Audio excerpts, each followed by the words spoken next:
నమస్తే అండి అందరికీ welcome back to our channel feel good Meena Kumari. Friends అందరూ బాగున్నారా? ఈరోజు మరొక మంచి డివోషనల్ వీడియోతో మీ ముందుకు వచ్చాను. ఈ వీడియోని ఎక్కడ కూడా స్కిప్ చేయకుండా లాస్ట్ వరకు చూడండి. అలాగే వీడియో చూసిన వెంటనే ఒక లైక్ చేయండి. ఈ ఆలయం నిర్మించి ఎన్ని సంవత్సరాలు అయ్యింది? స్వామివారు స్వయంభూగా వెళ్తారని విన్నాము, అది మీ మాటలను చెప్పండి. అమ్మ 1847లోని ఇక్కడ స్వయంభూగా స్వామి వెలిశారు. ఇక్కడ చెరువు బొబ్బిలి రాజావారి ఇది ఆస్థానం అంతాను. వాళ్ళు ఏం చేసి దేవాలయం కడదామని పక్కన చెరువు తవ్వారు. చెరువు తవ్వితే చెరువులోని శివలింగము, లక్ష్మీనారాయణ విగ్రహము ఆ చెరువులో దొరికాయి. స్వయంభూగా ఇక్కడ వెలిశారు స్వామి. అప్పటి నుంచి ఇక్కడ దేవాలయం కట్టి అప్పటి నుంచి పూర్వతంగా అందరం కలిపి అర్చన చేస్తూ స్వామివారిని ఇక్కడ ప్రతిష్ఠ చేసుకొని ఇక్కడ మేము ఉంటున్నాం. దాదాపుగా 300 సంవత్సరాలు దగ్గర 300 సంవత్సరాలు అవుతుంది స్వామివారి ప్రతిష్ఠ చేసి. ప్రతి సంవత్సరం కూడా నెల్లాళ్ళు ధనుర్మాసం నెల్లాళ్ళు తిరుపతి చెప్తాము, 30 పాసలు రోజు చెప్తాము. చెప్పి లాస్ట్ స్వామివారి గోదా కళ్యాణం జరుగుతుంది. ఈరోజు గోదా కళ్యాణం అయింది. ఆండాలతలు ఇక్కడే ఉంది, లక్ష్మీనారాయణ విగ్రహం ఇక్కడే ఉంది. ఇవాళ కళ్యాణం అయింది. అలాగే ప్రతి లక్ష్మీవారం కూడా నరసింహస్వామి వారికి అభిషేకాలు చేస్తాము. అలాగే ప్రతి నరసింహస్వామి అభిషేకం అవుతుంది. అలాగే చంద్రోత్సవం జరుగుతుంది ఇక్కడ. అలాగే మార్చిలో మనకి స్వామివారి ప్రతిష్టాపన దినానికి ఏం చేస్తామంటే 5 రోజులు పాంచరాత్ర కళ్యాణం చేస్తాం. అవే చక్రస్థానం ఉంటుంది ఇక్కడ స్వామిది. విశేష అలంకారాలు, విశేష పూజలు.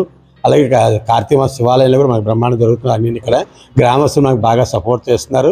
ఇదంతా కూడా వాళ్ళ దయవల్ల వస్తున్నది డిపార్ట్మెంట్ దేవస్థానం. ఇప్పుడు మీరు చూస్తున్న ఈ ఆలయం శ్రీ లక్ష్మీనారాయణ స్వామి ఆలయం అండి. రాజా మండలంలోని డోల్పేట గ్రామానికి చెందింది ఈ ఆలయం. అయితే ఇక్కడ దీని ప్రత్యేకత ఏంటంటే శివకేశవులు ఇద్దరూ కూడా ఒకే దగ్గర ఉంటారు. అంటే 2 ప్రధాన ఆలయాలు పక్కపక్కనే ఉన్నాయన్నమాట. పూజారి గారు చెప్పినట్లుగా ఈ ఆలయాన్ని బొబ్బుల రాజులు నిర్మించారండి. ఈ లక్ష్మీనారాయణ స్వామి ఆలయంలో చాలా ఉప ఆలయాలు ఉన్నాయి. చూస్తున్నారు కదా, ఇక్కడ ఆండాల్ ఆలయం, అలాగే పక్కనే వెంకటేశ్వర స్వామి ఆలయం, అలాగే లక్ష్మీ అమ్మవారి ఆలయం. విశేషంగా ఇక్కడ లక్ష్మీనారాయణ విగ్రహం అలాగే శివలింగాలు పక్కనే చెరువులు దొరికాయి. దొరికిన ఆ విగ్రహాలను ఇక్కడ ప్రతిష్ఠింపచేశారు. దాదాపుగా 300 సంవత్సరాలు అయ్యింది ఈ విగ్రహాలను ప్రతిష్ఠింపచేసి. ఇక్కడ మీరు చూడవచ్చు లక్ష్మీ అమ్మవారి ఆలయం. ఈ ఆలయానికి మరొక ప్రత్యేకత ఉందండి. ఈ లక్ష్మీనారాయణ స్వామి ఆలయంలోనే ఇంకొక ఉప ఆలయం ఉంది. ఏంటంటే లక్ష్మీ నరసింహస్వామి ఆలయం అండి. జనరల్గా మనకు ఇటువంటి చిన్న చిన్న టెంపుల్లో లక్ష్మీ నరసింహస్వామి ఆలయం ఉండదు. నేనైతే సింహాచలంలో చూశాను. మళ్ళీ ఇక్కడే చూసారు కదా, చక్కగా చందనంతో పూతపోయేది ఉంది చూడండి. ఎప్పుడంటే వైశాఖ మాసంలో ఇక్కడ చందనోత్సవం కూడా జరుపుతారంటండి. అలాగే ప్రతి లక్షవారం స్వామివారికి విశేషంగా పూజలు చేస్తూ ఉంటారు. సింహాచలం వెళ్ళలేని వారు చక్కగా ఇక్కడికి వచ్చి లక్ష్మీ నరసింహస్వామిని ఆరాధించవచ్చు. విష్ణుమూర్తికి సంబంధించినటువంటి 3 ఆలయాలు అంటే లక్ష్మీనారాయణ స్వామి ఆలయం, అలాగే వెంకటేశ్వర స్వామి ఆలయం, అలాగే లక్ష్మీ నరసింహస్వామి ఆలయం 3 కూడా ఒకే దగ్గర ఉన్నాయి. చాలా విశేషంగా ఉంది కదా. ఈ ఆలయంలో కార్తీక మాసంలో అలాగే ధనుర్మాసంలో విశేషంగా పూజలు జరుపుతూ ఉంటారు. ఎందుకంటే ధనుర్మాసం అంటేనే విష్ణు భక్తులకు ప్రీతికరం కదా. అలాగే ఆ విష్ణుమూర్తికి వెంకటేశ్వర స్వామికి ప్రీతికరం. అలాగే ఇక్కడ ధనుర్మాసంలో పూజలు చేసి భోగి రోజున గోదాదేవి కళ్యాణం చేస్తూ ఉంటారు. ఇక్కడ నేను మీకు చూపిస్తున్న వీడియో కూడా భోగి రోజుదే.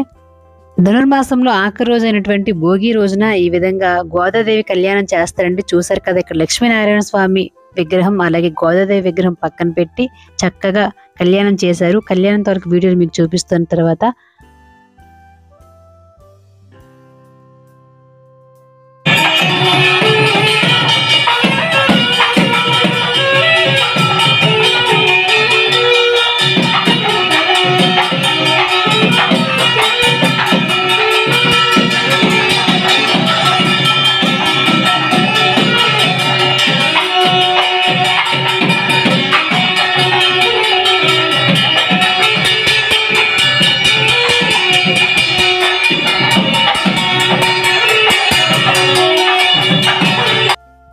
సంక్రాంతి ముందు రోజున అంటే భోగి రోజున ఆడవాళ్లకు చాలా పనులు ఉంటాయండి. కానీ ఆ రోజు ఇక్కడ ఈ ఆలయంలో గోదాదేవి కళ్యాణం చేస్తారు. ఎన్ని పనులున్నా పక్కన పెట్టి ఇక్కడ డోల్పేట వాసులు ఈ కళ్యాణానికి వచ్చి చక్కగా కళ్యాణం చూసి తరిస్తూ ఉంటారు.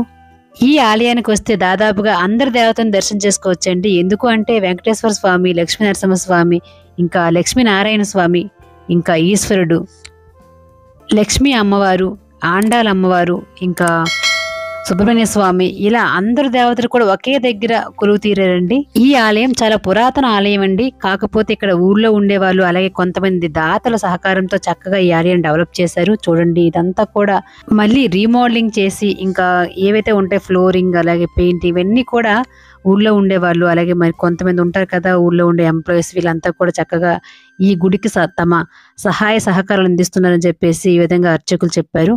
ఇక్కడ కళ్యాణంలో పాల్గొన్న వాళ్ళు చూడండి ముందు రోజు అంటే భోగి ముందు రోజు మధ్యాహ్నం 3 గంటల వరకు ఇక్కడ కళ్యాణం జరిగింది. ఎంతమంది భక్తులు వచ్చారో చూసారు కదా. చాంద్ర సౌరమానేన ప్రభవాది శ్రీ సంవత్సరాణాం మధ్యే శ్రీ శోభకృతనామ సంవత్సరే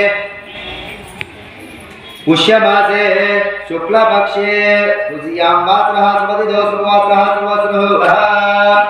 ఇప్పుడు స్వామివారి యొక్క ప్రకటన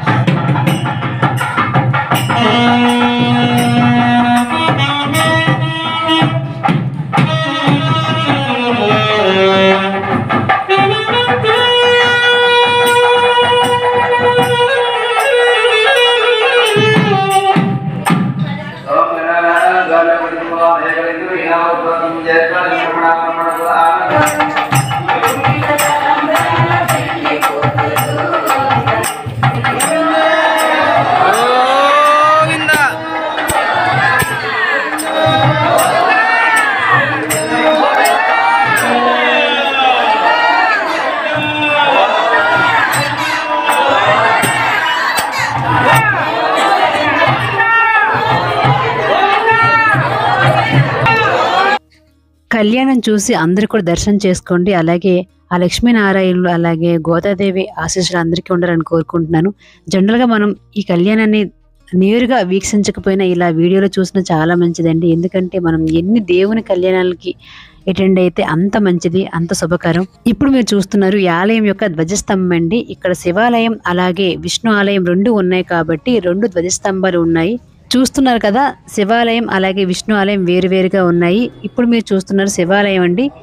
ఈ శివలింగం అనేది ముందు మీరు విన్నారు కదా చెరువు తవ్వేటప్పుడు ఆ చెరువులు దొరికిందనమాట. అది ఇక్కడ ప్రతిష్టాపన చేశారు. అందుకే చూడండి చిన్న శివలింగం ఉంటుంది, దాదాపుగా పువ్వులతో కప్పి ఉంది. చూసారు కదా బాగా పురాతన ఆలయాలు ఎక్కడికి వెళ్ళినా చూడండి చిన్న శివలింగాలే ఉంటాయన్నమాట. అలాగే మనకు ఎక్కడంటే శ్రీశైలంలో కూడా చిన్న శివలింగమే కనిపిస్తుంది. ఇక్కడ మీరు చూస్తున్నారు కుమారస్వామి విగ్రహం అండి. ఈ శివాలయంలోనే ఒక ఉప ఆలయంగా ఇక్కడ కుమారస్వామి ఉంటారు. శివకేశవులు ఇద్దరు కూడా ఒకే దగ్గర కొలువు తీరడం చాలా విశేషం కదా. సో మనం ఎప్పుడైనా ఈ టెంపుల్కి వెళ్తే అందరు దేవుళ్ళని కూడా దర్శనం చేసుకోవచ్చు. ధనుర్మాసంలో అలాగే కార్తీక మాసంలో చాలా కలగా ఉంటుందండి. ఇక్కడ ఒక యాత్రలా ఉంటుందన్నమాట. విశేషంగా పూజలు జరుగుతూ ఉంటాయి. అలాగే చాలా పురాతన ఆలయం కాబట్టి ఇటువంటి ఆలయాలను దర్శనం చేసుకోవడం వల్ల చాలా మంచిది. నాకైతే లక్ష్మీనారాయణ స్వామి ఆలయం అలాగే లక్ష్మీ నరసింహస్వామి ఆలయం చాలా బాగా నచ్చాయండి. ఎందుకంటే ఎక్కడ కూడా నేను చూడలే అటువంటి విగ్రహాలు, పురాతన విగ్రహాలు అనమాట. మనం జనరల్గా అనుకుంటూ ఉంటాం కదా ఏదో చేతిలో గొర్రెపిల్లని పట్టుకొని ఎక్కడెక్కడ వెతికినట్లుగా మన చుట్టూ ఇటువంటి పురాతనమైన ప్రసిద్ధమైన ఆలయాలు ఉంచుకొని ఎక్కడెక్కడో తిరుగుతూ ఉంటాం. నేను కూడా ఇంత క్లియర్గా చూడడం ఇదే ఫస్ట్ టైం అండి. ఊళ్ళో ఉండి కూడా ఎప్పుడు గుడికి వెళ్ళడం అవ్వలేదు. సో నాకే కొంచెం సిగ్గుగా అనిపించింది. ఇదండి ఇవాళ వీడియో. మీరు కనుక మన ఛానల్ని ఇదే ఫస్ట్ టైం చూసినట్లయితే తప్పనిసరిగా మన ఛానల్ని సబ్స్క్రైబ్ చేసుకోండి. అలాగే ఇంకా మన ఛానల్లో చాలా రకాల టెంపుల్ వీడియోస్ ఉన్నాయి. అలాగే మంచి రుచికరమైన వంటలు కూడా ఉన్నాయి, వాటిని కూడా చూడండి. ఈ వీడియో నచ్చినట్లయితే మీ ఫ్రెండ్స్ అండ్ ఫ్యామిలీకి ఫేస్బుక్, వాట్సాప్, ఇన్స్టాగ్రామ్లో షేర్ చేయండి. Thanks for watching.